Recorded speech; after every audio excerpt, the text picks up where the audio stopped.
Bonjour, euh, voilà, je voulais vous présenter une méthode pour réparer des manettes Nvidia parce que j'ai eu un problème avec, ça ne fonctionnait plus, je me demandais d'où ça venait. Donc je me suis dit, bah tiens, je vais la démonter pour voir ce qui se passe à l'intérieur. Alors pour la démonter, vous avez normalement quand vous regardez en dessous, vous avez plusieurs vis. Une là, une là, une là, une là, vous en avez aussi une là et une là. Ne vous inquiétez pas pour la pile là. Donc, il vous faut des tournevis déjà hyper petits, en forme de croix, parce que sinon vous allez bousiller les têtes. C'est ce qui m'est arrivé. Donc, j'ai bien galéré, j'ai rien trouvé au niveau des tournevis. Alors, la méthode que j'ai utilisée, j'ai cherché ma grosse perceuse monstrueuse, hein, pour une perforette, et j'ai pris une petite mèche, et en fait, j'ai percé là-dedans, tout doucement, juste pour casser la tête de la vis. Ensuite, j'ai démonté, et pour voir ce qu'il y avait dedans. Donc là, je me suis retrouvé avec la manette, comme vous voyez là. Donc la manette là. Et dans la manette, il y a ça. C'est la batterie. Cette batterie, elle est branchée ici avec ce câble là. D'accord. Si vous regardez, j'ai tout démonté là, hein. À l'origine, normalement, il y a normalement un petit shunt pour le plus et le moins sur des batteries, ce qui est normal, hein. Et ici, il y avait deux fils qui partaient. D'accord. Donc j'ai tout démonté, bien repéré, et j'ai pris tout simplement. Alors, apparemment, c'est des batteries standards. Super cool. Franchement, ça marchait pas, hein. J'avais des galères, ça marchait une fois sur deux, je comprenais plus rien, ça chargeait pas. Euh, voilà. Donc j'ai pris des batteries qu'on trouve partout, hein, standard. J'ai remis, vous voyez, que ça, je l'ai démonté de là-dedans. J'ai cassé, je l'ai ressoudé avec un petit fer à souder, là, tranquillement, en mettant bien l'isolation, faut faire attention. Et j'ai soudé de l'autre côté. Donc les piles, bien sûr, attention, il y en a une tête bêche, hein, parce que la tension, c'est des piles d'1 volt 2, ça doit faire 2,4. 1 volt 5, ça fait 3 volts, pardon. Donc, en fait, tête bêche, celle-là en court-circuit, et celle-là, c'est celle qu'on va raccorder sur la Nvidia. Donc, on récupère son câble, on peut le démonter le câble, hein, tranquillement, là, pour faire cette petite manip. Voilà. On peut faire. Donc, ici, j'ai remis le rouge sur le plus, j'ai remis le noir sur le plus. Alors, attention, il y a celui-là qui se balade. Celui-ci, en fait, il est chanté, et il revient sur le noir ici. Donc, attention, il faut ressouder. Donc, le noir avec la petite tige qui est là, ensemble, c'est-à-dire que le blanc il fait le tour, et le rouge de ce côté-là. Maintenant, après, quand vous avez fait ça, vous pouvez faire un test en faisant attention, hein. Mettez des piles plutôt chargées, comme ça vous saurez tout de suite si ça marche, hein. Tout de suite, quand je l'ai mis en route, déjà bon, j'ai rien eu sur le coup. Et quand je l'ai branchée pour la charger, elle a vibré. J'ai dit, oh, il se passe quelque chose.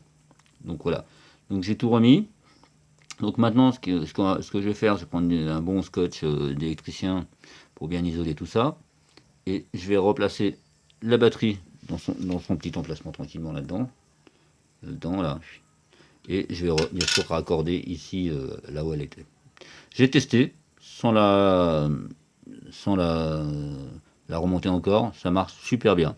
Donc là, avec deux piles, ça vous allez trouver dans un supermarché, les 4 ça vaut 8 à 9 euros. Pour 4 euros, vous avez deux piles, un petit fer à souder, c'est ça pas cher, hein. Si vous en avez un, tant mieux. Vous refaites les petites soudures proprement. Là, en fait, pour souder ici, si vous galérez un petit peu, en fait, il faut chauffer. Vous mettez votre fer à souder, vous faites chauffer le fer et après vous mettez la soudure. C'est comme ça qu'on soude. Bon, chauffez pas énormément parce qu'il ne faut pas qu'il y ait des problèmes dans la pile.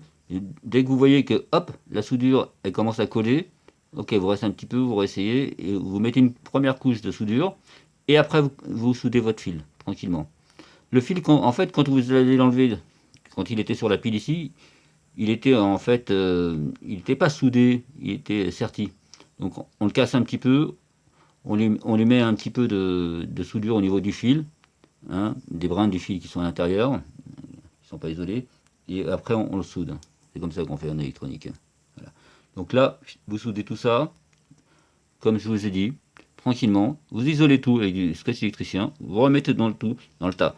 Alors après, bien sûr, bon, ce qui s'est passé, c'est que pour les têtes là, parce que comme j'avais pas le bon tournevis, bah, j'étais obligé de casser les têtes de vis avec ma perceuse. J'ai percé, j'étais obligé de casser les têtes de vis.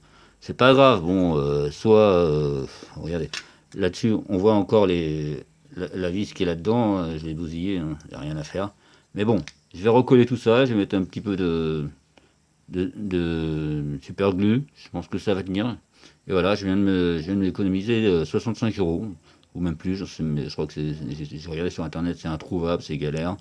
J'ai économisé des sous, et avec 4 euros de batterie, un petit fer à souder, un peu de technique, voilà, c'est pas trop dur. Faites attention au fer à souder, de ne pas vous brûler, de pas brûler la maison. Et là, vous allez vous réparer une manette tranquillement. Voilà. Maintenant, hop, je vais la rebrancher. Et quand ça sera bon, alors, je vais remettre la petite. Il y a un sens. Il y a toujours un sens dans ce truc-là. Voilà. Vous voyez, elle vient juste de s'allumer là. Donc ça veut dire que voilà, elle a bien vu que la batterie elle était bien branchée. Dès que ça s'allume, c'est bon. Si vous avez un multimètre, vous pouvez faire les mesures, hein. Les mesures ici au niveau des trucs, des piles, là, pour vérifier ce qui se passe. Si vous avez un multimètre, avant de faire ça, mesurez ce qu'il y a autour, au bout des piles, hein. Si vous voyez des tensions qui sont là, bon, c'est pas la batterie, pas de chance, hein. Mais si vous voyez que la batterie elle est morte, il y a une grande chance que ce soit la batterie. Après, ce que vous pouvez faire, pour être sûr à 100%, c'est brancher le chargeur là-dedans, comme d'habitude. Et en fait, vous débranchez ici, là, et vous venez avec le multimètre mesurer les tensions. Si vous voyez qu'il y a des tensions, c'est que ça charge bien la batterie. Pas de souci, là on peut la remplacer sans aucun souci. Bah voilà. Super économie, super, voilà, ça m'a demandé, bon, il y a un peu de galère pour l'ouvrir. Mais bon, là maintenant c'est fini, un coup de scotch, je recolle tout, et bingo, c'est reparti pour du Fortnite. Salut, à bientôt.